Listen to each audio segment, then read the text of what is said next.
Good day, YouTube, and welcome to another episode of the Albino Rhino beer review. Today you have the Rhino, and we're looking at a beer. Today's beer is back behind me, and it is, well, it's not back behind me, it's beside me. And it is from Nokomis Craft Ales in Nokomis, Saskatchewan. So Nokomis is a very small place. They are affiliated with Pile of Bones. I don't know in what way. I know it's the same owner, but I don't know if it's Pile of Bones bought Nokomis or Nokomis bought Pile of Bones. If I had to guess, Pile of Bones bought Nokomis. Nokomis usually makes small cans. The 355s, 344s, somewhere in there. They're 355 milliliter cans, but I believe beer is usually at 344. But they're the exact same size cans if you were ever to put them side by side. Anyhow, where I'm going with this is they make more of the more affordable 4-packs that are usually in the $11.99 to $13.99 range, plus taxes and deposit, versus the $18.99 tall 4-packs, which is what you usually get from Pile of Bones. Main differences. However, this one is a bottle. So their bottles are all small. This is 500 milliliters. This was a $9.42 bottle. This is Weissensee, and Weissensee is a traditional Berliner Weiss. The only thing I would say, if this is a traditional Berliner Weiss, and this is a fairly old beer. Its Best By is past, which would be March 1st of 2024. This was packaged February 1st, 2021. This is a 4.5-year-old, almost 5-year-old beer that I had to pay $9 something for.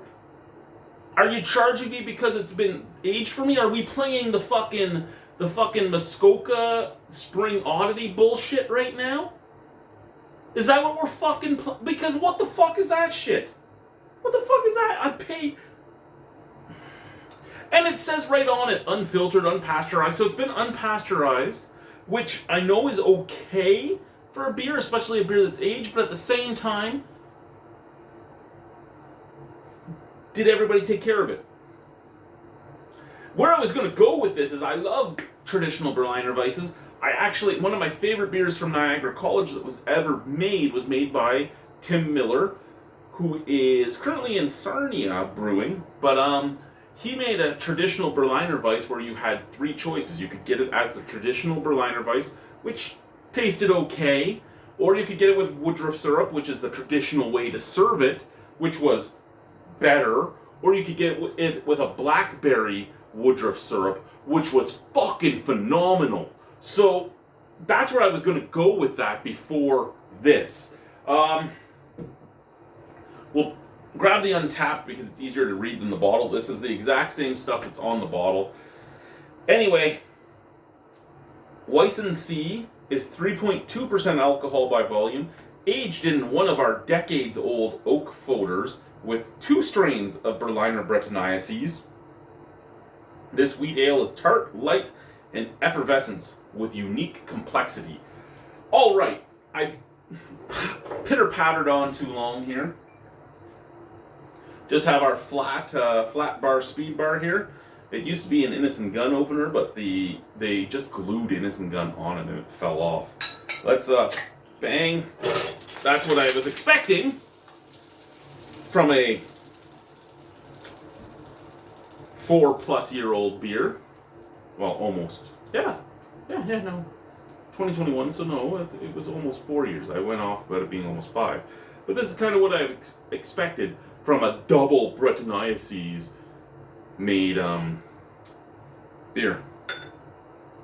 I'm glad I'm sitting on vinyl tile. It's easy to clean. So that is what I get. You know, I look at these beers all the time, and I'm like, hey, I'd love to try them. This is why I don't. This is what pisses me off the most about this province and their beers. is shit like this. I don't know why this province's beers are all so fucking old. Like, the bottles are so fucking old because you're charging me $10 fucking for this shit. This same beer, this same type of beer, in this same type of bottle, in Ontario, and yes, I know taxes are less in Ontario, minimum wage is more, lots of other things are more, rent.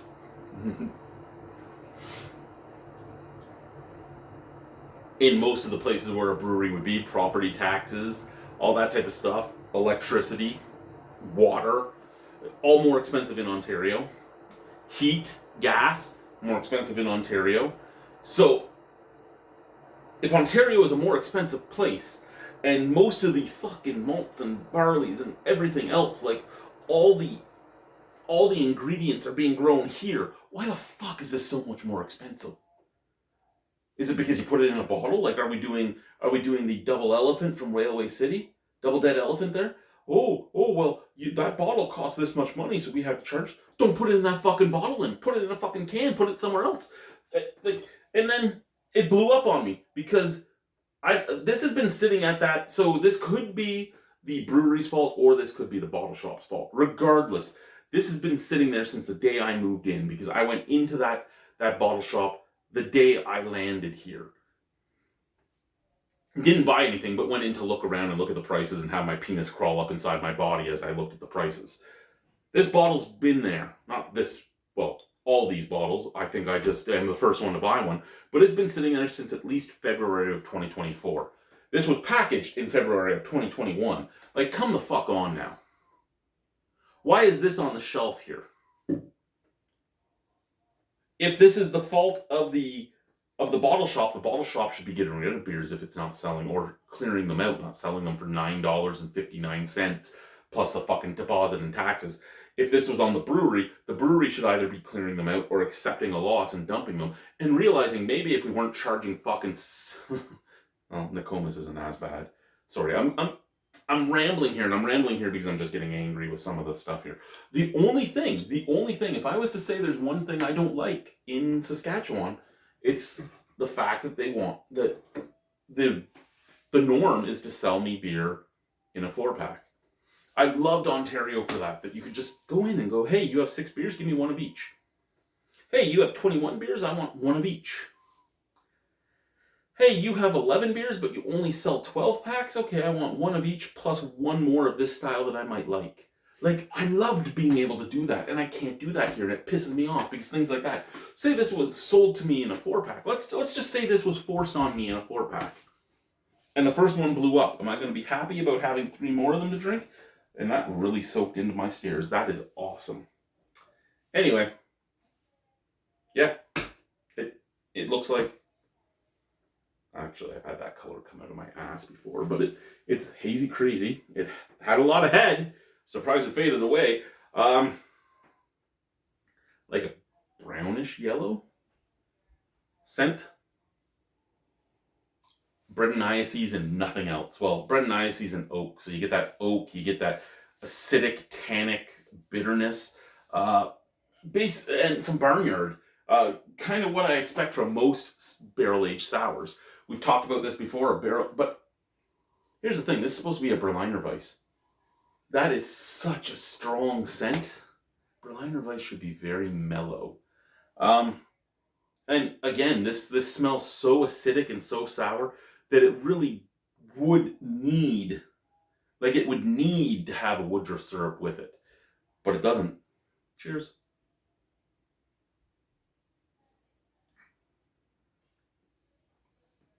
Okay.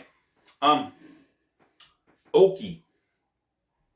The oak on the sides of the tongue, they're just like that tongue depressor like you get from a lot of soured barrel-aged beers. It wasn't in a barrel, it was in a foeder. Foeder's a fucking wooden fermenter, okay? It's the same thing as putting it in a barrel. Come the fuck on. I know it's not the exact same, but it's the same fucking idea. And it's decades old. So did you have to add any Brettanomyces in there? Because there was probably some type of infection in there anyway. Something I learned when I was, and it's on the video when we filmed at Black Creek Pioneer Village. It's on that video. I mean, like he says, that one of his barrels has an infection in it, and they don't take it out because that's the way it would have been back then. You just get infected beer. Plus, he doesn't know which one of the 6 it is. So he's able to narrow it down to 2, because what they would do is they'd put it in the top barrel, then they'd put it in the bottom barrel, and then they'd serve it, and then they'd rotate the barrels. And so he would be able to narrow it down to 2, but which one of those 2 he wouldn't know until he made another 2 batches. And so it's one of those things, right? It's stuff that can happen. But that's kind of what it tastes like. It kind of tastes like an infected barrel-aged sour. And again, infection doesn't necessarily mean bad. That's the one thing I hate about the words of the industry, is that an infection makes you think that it's going to be something horrendous. And it could be perfectly fine. It's just infected.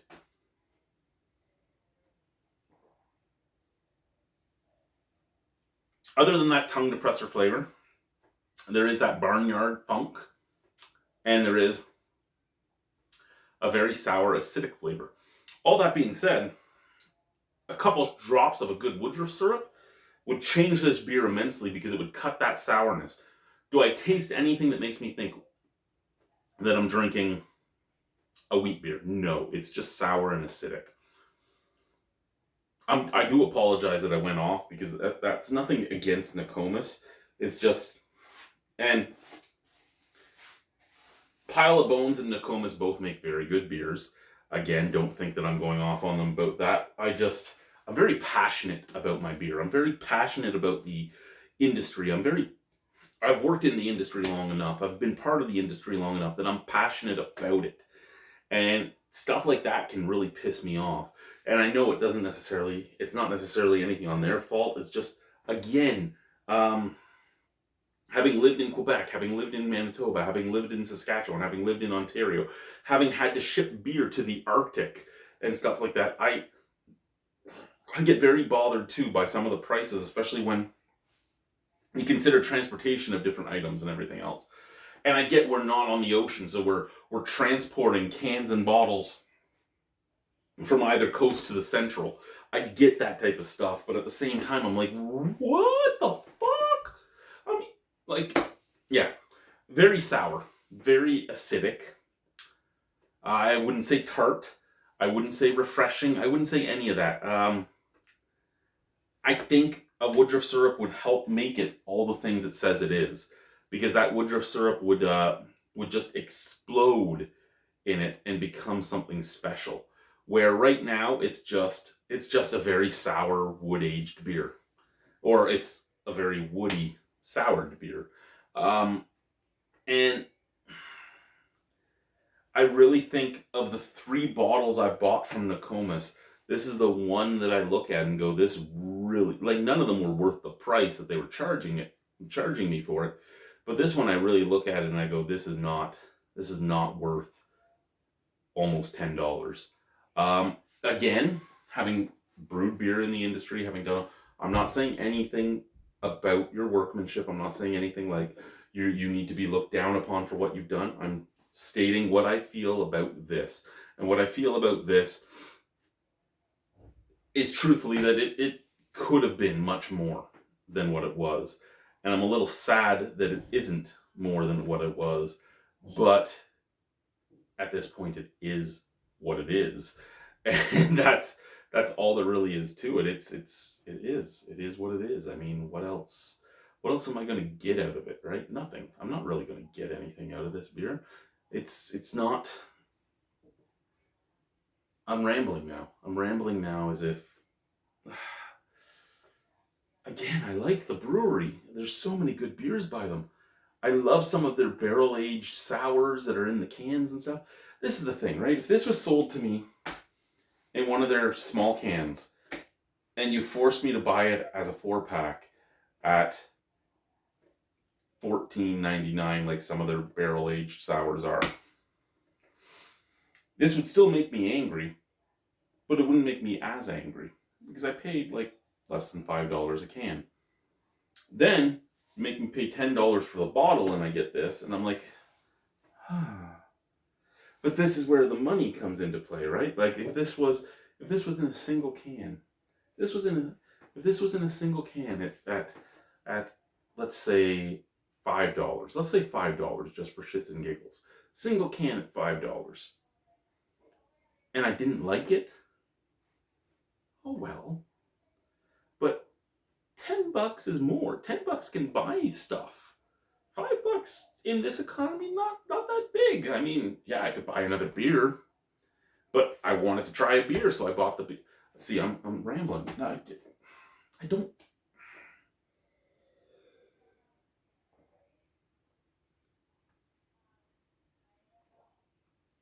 Now on top of the beer, I had to pay for paper towels and cleaner.